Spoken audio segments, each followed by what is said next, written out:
Welcome back, everybody. This is Big Thoughts Small Business Podcast. I'm your host, Aisha Dorn, the small business owner. We're here today with the lovely Libby Kavoulakis with Pivot TVC. Say hey, Libby. Hey, Aisha. How you doing?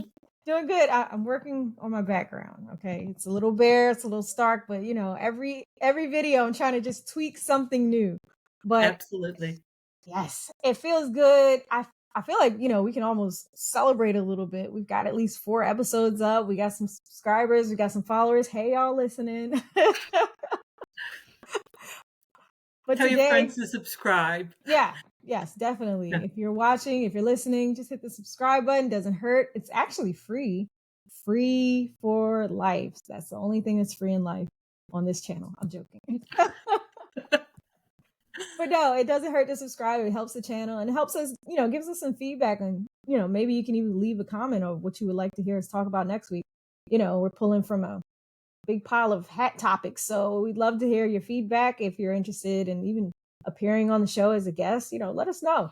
We are brand new and fresh and ready for ideas. So with that, we're going to talk about today's topic about momentum and just claiming your space on the internet and how important is momentum to that. It's kind of the same conversation that we talk about with consistency. So Libby, as a small business coach, how important is momentum in your small business journey or, claiming your space on the internet? Well, momentum in anything's really important. You have to keep it moving or it'll stop. And as a small business person, you're the driver. Until you have someone to do it for you, you're the one driving the growth of your small business in the direction of your small business. With the internet presence specifically, it depends on your industry. Mm-hmm. Both of us are in industries where we're increasing our online presence. Yeah, definitely. And I'm spending a lot of time and a lot of energy doing that. And it's working. Mm-hmm. But keeping that momentum going is a little bit difficult sometimes because of, before I was using like 30 or 40 different software. Yeah. Now I think I'm up to 100. Passwords My head's too. going to explode with all this knowledge. Yeah. And even the fact that they kind of overlap now, like something new will come out. I'm like, ooh, I do that all the time. I'm like, all right, like if you've been watching this podcast on YouTube, you see that, our set has changed or, just the little logo in the corner. We were on SteamYard and I'll get into that in a different video, but today we're on Riverside. But I agree. I really like the analogy you said about you are the driver. And it makes me think about, when you get, a little more backing behind you, you get a chauffeur or, you take a taxi for certain things or you're using Uber. But even when you kind of have somebody come in to help, you still need to guide them and give them direction. They're not just going to automatically know. So it's a really good analogy because you're still driving. I just did this campaign, still doing it, on LinkedIn, reaching out to prospective clients, just making them aware that I'm out here, and that I'm a business coach working with a special type of client. And I had an appointment setter, and she didn't work out. Oh no! But after 2 months, it just wasn't working. Yeah. And I don't think she was the right person. So now I'm going to do it for myself for a little bit, just so I absolutely know the ins and the outs and understand what any challenge may be. So when I get someone new in that position, I'll be able to be more guiding and more astute as to what's going on. I hired her through an agency, but it just didn't work. Yeah. And but it deflated me. That's what's incredible. Yeah, when we it talk takes about it out of you. Momentum, it kind of kicked me in the gut. The sense that, I invested a lot. I had high hopes. I gave her everything she needed. And more. I was told she could do this. Mm-hmm. I was supposed to have 10 appointments a week or so. Boop. Well, didn't quite work out. Oh, I'm sorry to hear that. I had to scrape myself up off the sidewalk. That happens every week on something or other. And you have to have the resiliency to do that. So I'm proud that I did it. Not happy I had to, but I'm proud that I have the confidence and I have the staying power to pick myself up. And I think that's a big part of momentum too. You're going to get sidetracked and you have to pick yourself back up. And you're going to stumble and you're going to slow down. and that's fine. Just pick yourself back up and keep moving. I like that. I feel like we could end the podcast with drop the mic, we're done. Like that's the party line for today.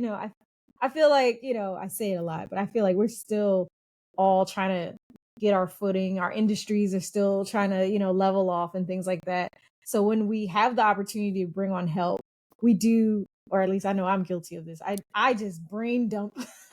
I brain dump on them. I'm like, all right, I need you to do all this stuff and this and this. And, they kind of start off with that excitement and high hopes. And then it turns into, they're just lost in the sauce, or, what you hired them to do and what they agreed to do. And then what they actually end up doing is leagues away from each other. So like you said, just being able to start over with yourself and say, all right, maybe I need more process, or maybe I should just, scale it back on what they can do. But I also think it's so hard hiring and onboarding people, because you do have to get them used to your system and then manage the expectations of what they can actually bring in.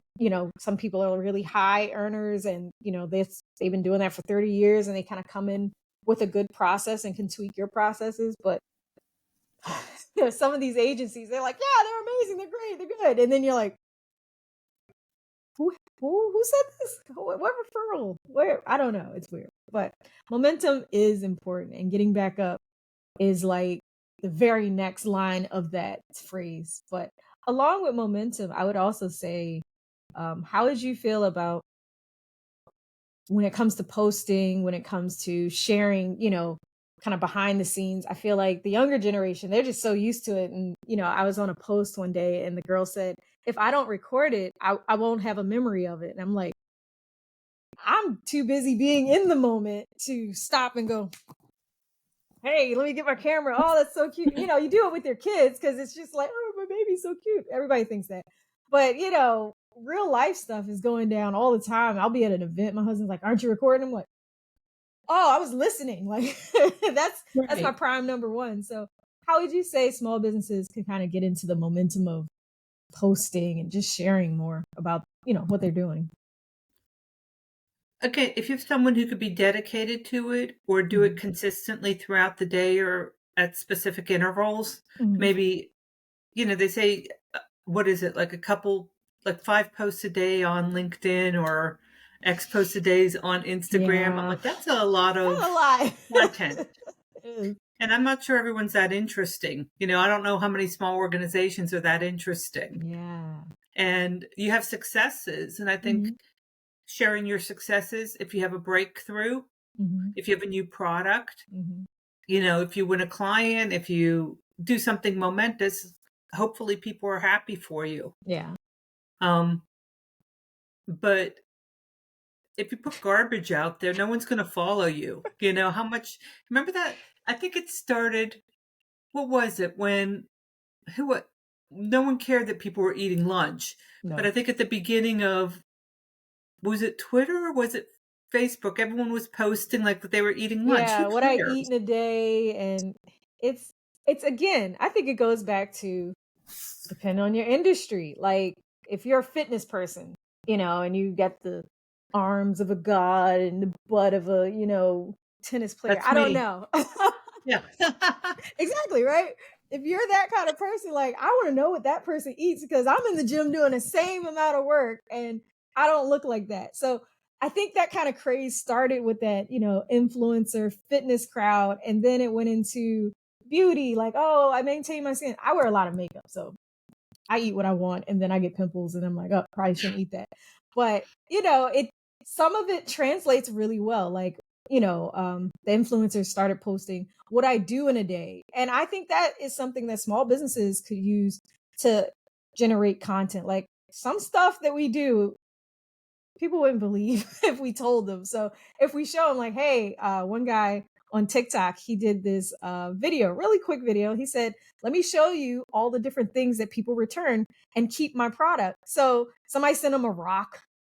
Somebody sent him a brick and it was like a cooler. It wasn't like something really heavy, but instead of returning his product and, them sending out a new product or for whatever reason, they're sending him hair, They're sending him You. rolled up books, and he's like, "Just send me my product back." But he's like, nobody likes to talk about it because that's a part of doing business. So things like that are entertaining, and anything that a small business can kind of latch onto and, you know, put in their niche and make it their own, I always think is interesting. But yes, 5 posts a day is a lot for a small business owner. And like you said, you don't want to put out junk, hey, these are the shoes I'm wearing. Right. Whoa. Yeah, look at the cover of my report. Unless you restyled it or did something important, or watch me make phone calls. No one wants to Ooh, watch that. not at all. But you know Unless you what? have, well, I will tell you that I had a great coach myself, Mhm. and he would ask people to record their sales calls. And then Oh. we would all listen to them and he'd give feedback. Oh, that's good. It was an amazing way to learn. Yeah. And so that would be interesting, but it's how you position what your content is. And is Yeah. that content relevant to the audience you want to reach?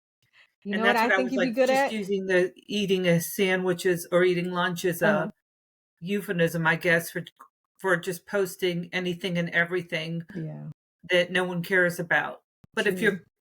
if you have something that's important, Mhm. maybe a filing system is important. That is Maybe good. how you're answering the phone is important. Mhm. It depends on who your audience is and what image you want to project. Oh, yeah.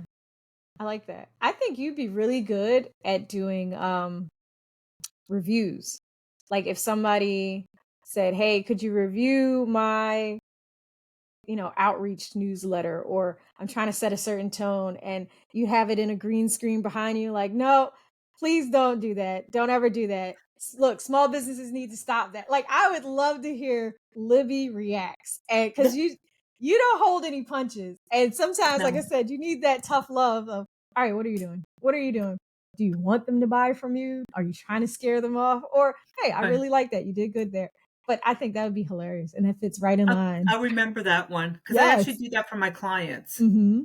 I tell them if they ever have a document or if they need something to be looked at, and I spend a lot of time looking at their marketing material, Mhm. a lot of one pagers, a lot of, Yes. summaries of job descriptions Oh, yeah. just to help them out because it's a second set of eyes and a different perspective. So I do Yeah. that for my clients, but I think that's a great idea Yeah. for Moving forward. something online to do. Yeah, Ooh. definitely. Some sort of critique, because I on TikTok, people will go, "Hey, I will like review your website, or I'll review your social media page." And they'll go to their page and do a live review like, "Hey, I see that you dress dolls." I don't know why that's the first thing I thought of. There are no dolls. Why There are no not? dolls in here, but Someone needs to do it. somebody's doing it, but she has a Instagram account where she dresses dolls, and she goes, "Hey, with your description, you don't say anything about dolls. You don't say anything about dressing dolls. You say, hey, check out our sales page." She's like, that's really boring. That's a space where you have an opportunity to connect.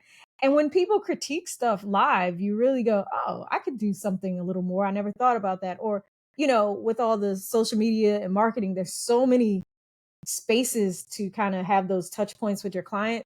Yeah. Us old school brick and mortar folk, we're just like, it's what, just put it up there, it's there, it's done. And they're like, no, this space is for your metadata, and this space is for SEO. And you're like, how am I supposed to do all that? But Yeah. you hire the big bucks and you get in the big places. But I really enjoy momentum when I think about how it can just kind of cascade. Like, I see it so much on social media where, you're following somebody, or you see a funny video and you go to their page and, you're hanging out and you're like, oh, I like a lot of their videos. And you give them a follow and they have like 500 subscribers. And then 2 weeks later, you're getting it in your feed and you're like, oh, that's cool. And then you look and they have like, 10,000. You're like, oh, how did they do that? And, just starting that train of, all right, we're posting and we're going to just keep posting. And